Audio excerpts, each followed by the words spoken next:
Olá, eu sou Flor Ferraz e a gente está nessa série chamada 40 em Quarentena.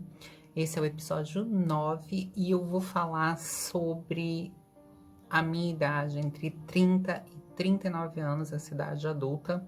O que foi que aconteceu já depois que a cirurgia aconteceu e que já estava vivendo uma outra realidade. Como é que foi esse momento em que eu saí dos espaços LGBTs, do gueto, e fui viver a heteronormatividade?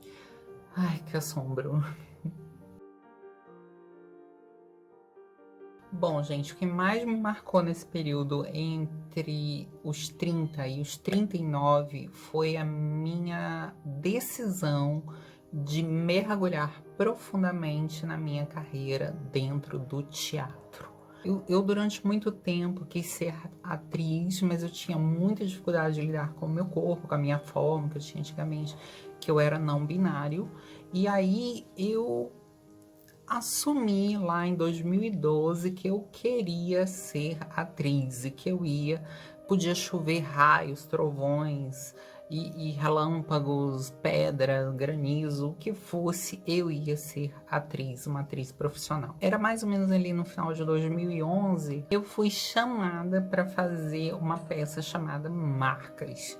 Essa peça chamada Marcas foi simplesmente o marco da minha vida, porque a minha irmã participou da primeira montagem que tinha sido feita lá, nossa, gente, lá em 93, acho, 92, 93, não sei. Eu fui ver essa peça, eu participei, eu assisti a primeira vez, eu fiquei encantada, eu assisti 2, 3, 4 vezes da temporada inteira, eu fui todos os dias da temporada. E eu fiquei muito apaixonada. E 20 e tantos anos depois, eu acabei indo participar. Eu fui convidada para participar como atriz nessa peça. Fazendo um papelzinho, claro, eu até criei que eu era a princesa Ianca dos ciganos e tudo e tal. Era uma peça espírita. E tenho uma paixão enorme por essa peça. Inclusive, fiz a parte gráfica inteira dela, dessa nova versão. E nossa, vivenciar os ensaios e vivenciar essa vida, tudo de novo, isso me acendeu uma chama de que era isso que eu queria.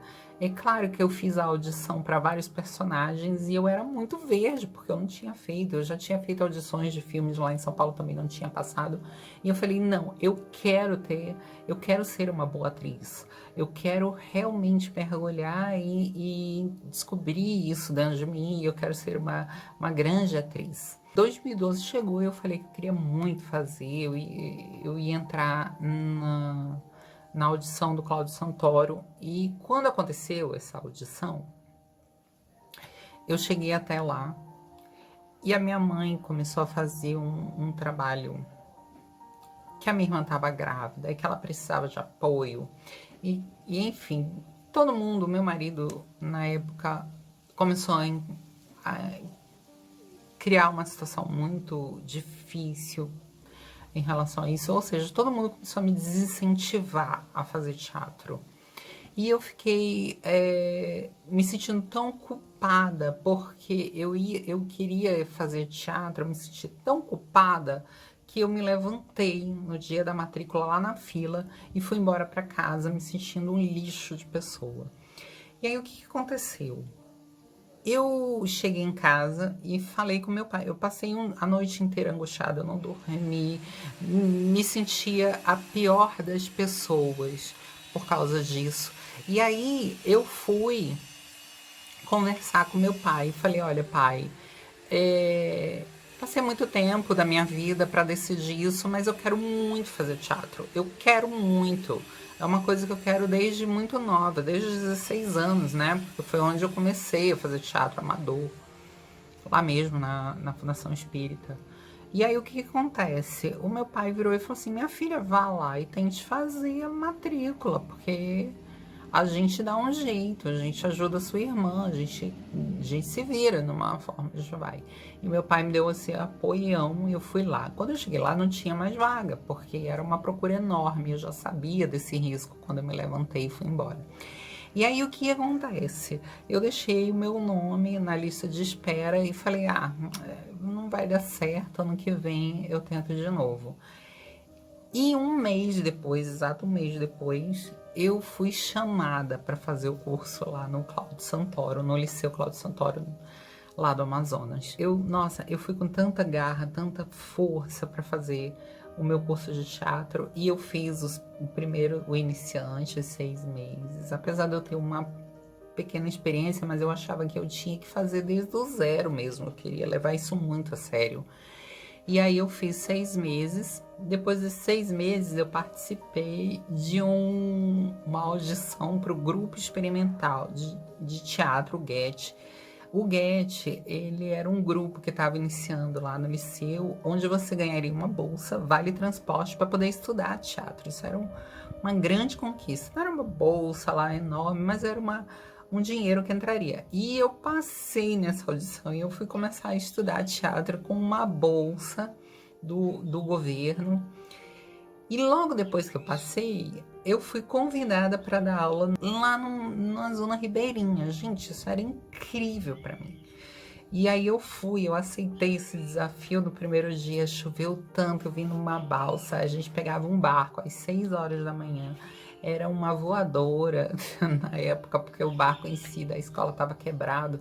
E a gente passava quase 50 minutos, 40 minutos para subindo o Rio Negro, para chegar nessa escolinha com crianças ribeirinhas. Era um lugar extremamente isolado, com uma comunidade muito pequena, bem rural. E foi incrível essa experiência de dar aula lá. Foi a minha experiência. Eu passei 3 anos nessa escola ribeirinha. Foi de um crescimento profissional enorme. E dentro do GET, eu tive a grande oportunidade de experimentar várias ações dentro do teatro. Então, ali dentro eu atuei, eu dirigi, eu produzi, eu fiz análise de figurino, a gente criou o próprio grupo GET, gente, GET Forever. Eu amo vocês. Essas pessoas são incríveis, atores, artistas incríveis, que eu não desisto. Um dia nós vamos trabalhar juntos, nós vamos estar no palco totalmente novamente. E aí dentro do GET a minha carreira evoluiu bastante, né? Mas eu tinha um foco, queria continuar os estudos. O GET você podia ficar enquanto você fosse passando nas audições, eles te deixavam ali ficar. Mas depois de 3 anos eu achei que eu precisava dar um passo além, então eu queria fazer o vestibular da UEA, da Universidade Estadual do Amazonas, para teatro. E eu fiz esse vestibular e eu passei em primeiro lugar no vestibular para teatro da UEA. E aí, enfim, eu fiz outros trabalhos, outras coisas nesse período e eu fui me matricular. Nessa época, meu marido estava morando comigo em Manaus e ele já tinha sinalizado que ele não queria ficar em Manaus. Manaus não era o lugar onde ele queria criar as raízes. E eu tive que tomar uma decisão naquele momento, né? Se eu continuava com a faculdade ou se eu ia tentar em outro lugar. E eu falei, não, beleza, eu vou tentar em outro lugar. E a gente decidiu ir para o Espírito Santo. Então, eu fui para o Espírito Santo.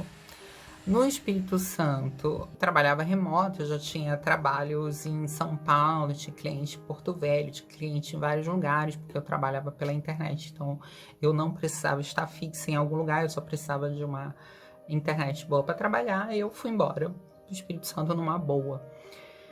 É claro, né, com medo de não conseguir fazer de não voltar do teatro, enfim, etc. Cheguei no Espírito Santo e descobri que não tinha faculdade de teatro.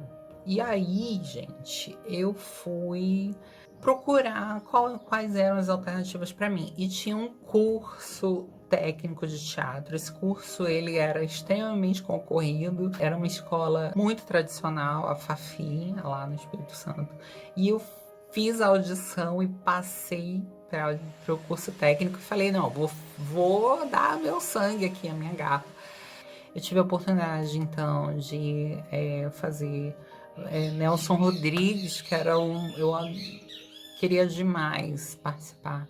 Eu conheci grandes produtores, diretores. Eu quero também registrar aqui a minha passagem pela Repertório, que, cara, me acolheu, assim, de cara quando eu cheguei. A primeira companhia de teatro que eu assisti foi a Repertório, que eu assisti Bernarda por trás da parede, sem saber que aquelas pessoas que estavam ali naquela peça iam ser meus professores, meus grandes mestres.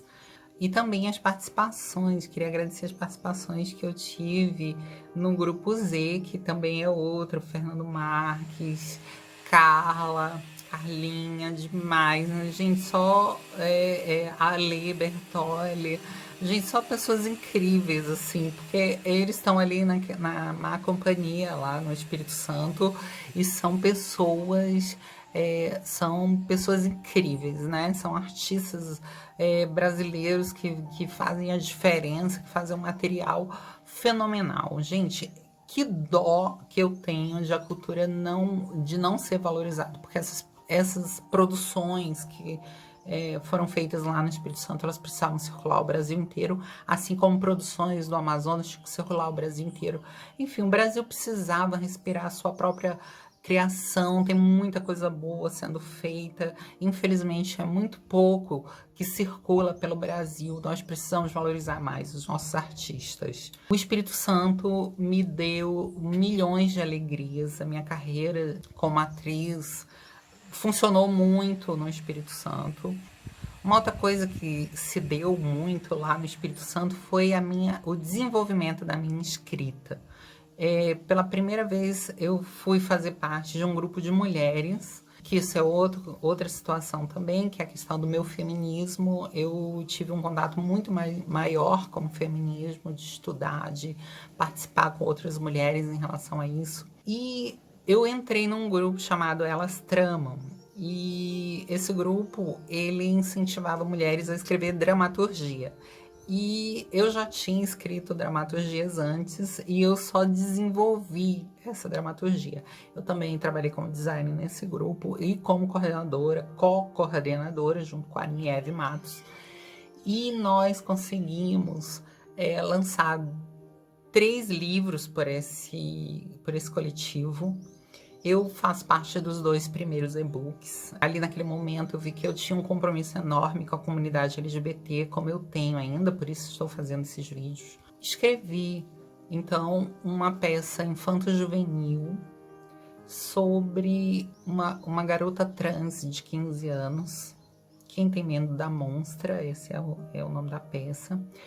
E no ano seguinte eu escrevi Casa Delas, que é uma peça que eu gostaria de montá-la assim que eu puder. Inclusive, eu gostaria de dirigir essa peça e eu vou aproveitar esse período para fazer. Mas eu vou contar isso no próximo capítulo, que é o último. Gente, esse período da minha vida, ele foi muito reflexivo em relação a uma situação específica, que foi o meu contato com a heteronormatividade. A gente pensa que não, mas eu me cobrei. Eu já falei isso em outros vídeos, mas eu me cobrei muito ser cis, o mais cis possível, o mais padrão possível. Mas eu sofri muito nesse período. Eu sofri pelo menos de 2008 até 2018, ou seja, eu fiquei 10 anos escondendo a minha realidade, escondendo de mim, escondendo das pessoas, fingindo que eu estava escondendo, né? Porque as pessoas, elas percebiam. Não todas, mas a grande maioria, ou de uma hora para outra. E eu entrei numa paranoia, eu fiquei 10 anos sofrendo à toa. Eu perdi muito tempo, eu perdi a minha voz, eu perdi muitas coisas porque eu resolvi entrar nessa noia de que eu não era trans. É muito bom a gente poder falar da nossa vida abertamente, contar as coisas que aconteceram, contar o nosso passado. Ainda para pessoas que são extremamente preconceituosas, virar e dizer assim, desculpa, eu tenho muito orgulho da minha história, porque foi ela que me trouxe aqui, foi ela que realmente me fez ser a pessoa que eu tô aqui. Hoje eu tô falando para vocês porque é isso que aconteceu na minha vida. Por que eu haveria de me esconder atrás de uma inverdade, não quero mais, entendeu? Eu sou grande porque eu sou essa mulher, eu sou uma mulher, eu sou uma mulher trans no mundo e essa é a minha verdade. Então, assim, foram 10 anos me escondendo, foram 10 anos em que eu não agreguei muita coisa para a comunidade LGBT, apesar de achar importante essa minha descoberta dentro desse universo heteronormativo, principalmente de descobrir que esse universo extremamente repressor, ele é um universo limitante, ele é um universo cujas recompensas são muito pequenas diante de toda a superação que a gente já viveu. Então, eu não tenho nada que eu possa agradecer ao universo heteronormativo, a não ser talvez o meu marido e o meu filho, né, o meu enteado, porque foram as duas grandes... e claro, a família do meu marido também, não posso tirar eles, né, dessa lista. De resto, não fiz maiores amigos, não... As pessoas não deixaram de ser preconceituosas, elas não deixaram de me respeitar pelo que eu era, e quem me respeita, respeita porque tá dentro de si. Então, assim, não vale a pena. Se você é uma mulher trans que passou pela transição, passou pela cirurgia e quer esconder o seu passado, eu te entendo. Mas se você for uma mulher que nesse momento está sofrendo num conflito porque você tem que mentir o tempo todo para sustentar a ideia de que você é cis, eu te incentivo a romper com tudo isso e viver a sua verdade. Vai viver a sua verdade. Conte para as pessoas que você é trans. Assuma para si mesmo, então, que você é trans, que você viveu. Não tente esconder o seu passado. Seja muito grata ao seu passado e a tudo que você passou. Abrace outras mulheres trans. Fortaleça essas mulheres. Aceite, entenda. Não julgue. Escute. Aprenda. Essa talvez seja a minha maior lição dos 30 anos. Você não precisa ser outra pessoa. Você pode ser você mesma, trans mesmo, ainda que eu sei que eu sou uma trans padrão. Eu gosto de performar alguns desses padrões de performatividade, mas eu jamais vou negar a minha raiz como uma mulher trans. Pelo contrário, eu tenho muito orgulho disso. Bem, gente, esse foi o capítulo 9. Eu já entro com o capítulo 10, o último capítulo, e quem sabe eu faço um capítulo bônus contando algumas coisas que passaram batidas e que eu não contei. Eu sou a Flor Ferraz. Se você gostou desse vídeo, você pode me dizer se gostou, dando lá o seu like, ou então escrevendo aqui embaixo. Se você tiver alguma dúvida também, eu tô aqui para sanar. E estou super aberta para a gente conversar. Tudo bom? Esse é o 40 em Quarentena. Vai ter uma lista aqui embaixo, uma playlist com todos os capítulos. E a gente se vê no próximo. Um beijo. Tchau!